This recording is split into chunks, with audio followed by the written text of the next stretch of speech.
Hi, I'm Kim DeClue with the Pratt Area Chamber of Commerce, and today I'm joined by Darrell Shumway, who's running for Pratt County Commissioner. Hi, Darrell. How are you today? Hi, Kim. How you doing? Good. Thanks for coming down, and we just want to give the voters a chance to meet everybody running for office. So you're running for, well, first of all, why don't you tell us about yourself and qualifications for running for County Kim. Commissioner? I was born in the Preston area on the farm. Moved to Pratt in 1963 and been living here the rest of my adult life.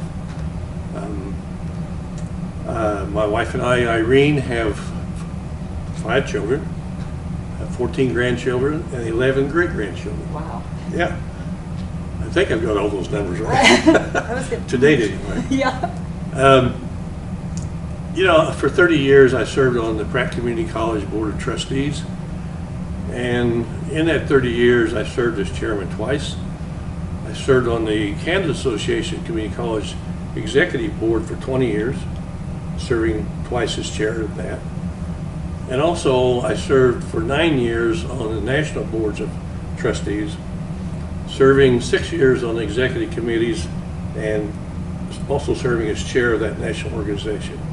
So I've been involved in the Pratt community all my adult life, and I see a lot of opportunities here, and that's the reason why I'm running for county commissioner, so I can continue serving Pratt and the Pratt community. Well, and I served with you as a trustee out at community college, and let me tell you, you have so much information, and just if I could take that brain of yours out and use it for, you know, the trustee meetings still, I would love to, but unfortunately we can't do that. Well, I appreciate that. But you do have a wealth of information when it comes to that kind of stuff. So what do you see as the biggest opportunity that you would face being a county commissioner? Well, you know, living in Pratt all my life, I've seen a lot of things come and go and change. And I think at this point in time, I could say Pratt has a unique opportunity to grow. And when communities grow, their tax base grows. When their tax base grows, their evaluation of their property stays the same, but their tax base increases and their mill levy goes down. So, you know, with a tremendous K-12 systems, both at Skyline and Pratt, the community college offering higher education, with the medical facilities we have in this community is awesome. Clinics, the hospital, the parks and recreation of the city of Pratt is, you can't beat it. So I really think that we have an opportunity to grow if we use the right tools to make it grow. Now, the tax-abated wind farm money that comes into Pratt, I think, gives us a unique opportunity that other communities don't have, because right now with the economy the way it is, most communities are really hurting. Right. We are hurting also, but we also have that backup.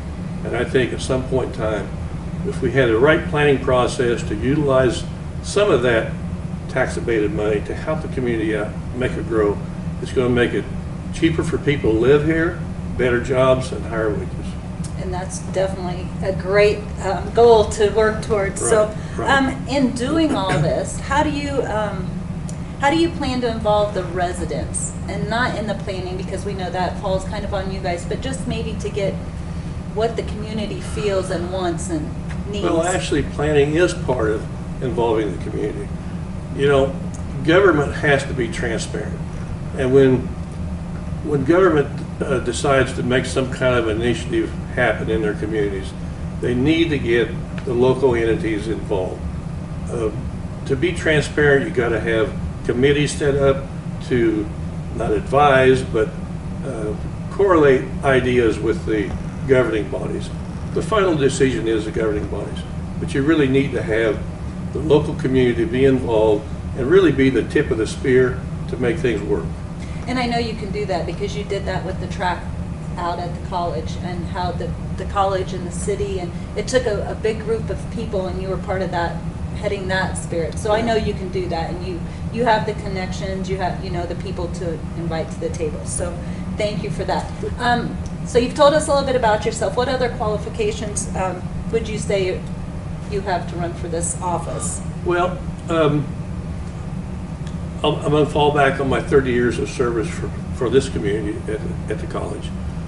You know, being involved with developing a multi-million-dollar budget for 30 years, working on 5-year deferred maintenance plans year after year. We have to keep moving that out. I think gives me a unique opportunity to see a bigger picture of what might happen out in the out years instead of what's in front of us now. And then also, you know, I believe my ability to be able to network with people and work with people is evident with when I was on the national board, being elected of one of 6,500 trustees nationwide shows my ability to be able to network and make people believe in what I believe in. Right. And I was just going to go back on the budgeting side. You talked about how you worked on the budget at Pratt Community College. And during that time, and I remember you said this during one of our trustees meetings, our mill levy went down. Well, our mill levy at the Pratt Community College in the last 20 years is the same as it is this year. So. Well, it had gone up, but you know what it's like to work Right. with the mill levies and how those work and Exactly. all that stuff. So, and you've seen it go up and down, and hopefully we can. You know, a lot of it depends on what your assessed valuation in county does. Now, it's been reported that in Barton County, because the oil and gas industry is down, their revenue from oil and gas is going to be down 46% this year. Wow. If that happens to Pratt, we need to be able to use that buffer of that tax abated money from the wind farms. That's correct. Well, is there anything else that the voters need to know about Mr. Darrell Shumway before they go to the polls? Well, I'm open. You know, I think government has to listen to the constituents that put them there, and that's my motto: is you got to be a good listener and a good thinker, and I feel like I am. Well, I would agree with that. If you need a sign for Darrell, there'll be some down here at the chamber, so you can stop by, or you can get a hold of Mr. Shumway. And do you have a Facebook page or anything that people can get to? Or I don't have a Facebook page. No. Okay. If they wanted to get a hold of you to talk to you, what would be the best Darrell way? Shumway at Cox.net. All right. So you heard it here. Don't forget to vote, everybody. You still have time to register. You can register until Tuesday, July 14th. Primaries will be held on Tuesday, August 4th, and the general election will be on Tuesday, November 3rd. I can't wait to see you guys at the poll. Get out there and vote. Thanks, Darrell, for joining me today. Thank you, Kim. Have a great day. Thank you.